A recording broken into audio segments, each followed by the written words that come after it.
C'est une belle équipe. Après, voilà, on a travaillé dessus sur la vidéo. Je pense il y a vraiment quelque chose à faire contre cette équipe de Nantes et pour enfin regagner aussi au Phare, parce que ça fait un petit moment aussi quand même qu'on n'a pas joué au Phare et qu'on a gagné en plus. Donc voilà, ça va être important et je pense qu'il y a quelque chose à faire. Oui. Là, on n'est pas une équipe qui peut se permettre de laisser le match passer et de faire le strict minimum. On sait qu'il faut qu'on soit des chiens et qu'on se batte sur tous les ballons, qu'on agresse tous les joueurs. Et c'est un peu ce qui s'est passé à Aix. Et c'est ce qu'il faut qu'on arrive à faire tous les matchs et pendant 60 minutes. Oui, c'était important, je pense, d'enfin gagner un match.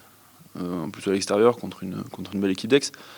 Après la qualification elle n'est pas là, on a tous été déçus, tout le monde était déçu à la fin du match, personne n'était content. Voilà. Maintenant c'est bien de se le dire pour reprendre de la confiance qu'on a enfin gagné un match, mais bon la qualification n'est pas là. Alors qu'on s'est battu dur toute l'année dernière pour l'obtenir, cette Coupe d'Europe, et voilà. Donc maintenant on est revanchard sur tous les matchs et on va essayer de faire une très belle fin de saison et d'abord une très belle fin de première partie de saison. On va pas faire un bilan maintenant. Le championnat il est tellement dur, tellement long que on va pas dire maintenant on est 10e, on va prétendre à la 8e place. Non, c'est pas vrai. On peut en presque 3 semaines on peut remonter dans la première partie du tableau. Donc on peut pas bilanter maintenant quoi. Toutes les équipes ont des temps faibles, donc de dire qu'on n'en aura pas, c'est impossible. C'est un match, ça se dure 60 minutes avec de l'engouement, avec des dépenses physiques, avec des frustrations à gérer et des temps faibles, tout le monde en a.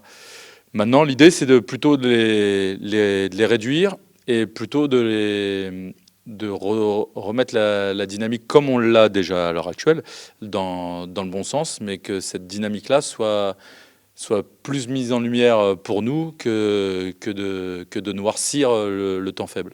Ouais, j'ai vu une équipe qui quand elle a connu son temps faible, ne s'est pas laissé ronger par ce temps faible-là, a voulu inverser la dynamique et ça s'est pas vu d'une personne. J'ai eu l'impression que cet esprit conquérant s'est diffusé sur tous les joueurs de l'équipe. Et ça, c'est important parce que c'est la différence entre un sport co et un sport individuel. Nous, on peut se servir de l'énergie de celui qui est à côté et de ne pas se laisser enfoncer quand on connaît un temps faible, même individuel. Et j'ai trouvé cette énergie très positive tout au long de la rencontre et qui du coup a fait boule de neige sur la deuxième mi-temps. Comme l'a dit Johan, il y a des moments, des situations, la pièce, on arrivait à la faire tomber du bon côté. Là, on a l'impression que pour l'instant, elle ne tombe pas du bon, mais on ne veut pas que ça soit une fatalité. Donc, il faut que notre frustration s'exprime au plus fort. Et c'est pour ça, certainement, qu'il a employé le mot revanchard, mais en ce qui nous concerne, et encore une fois, pas lié à l'adversaire.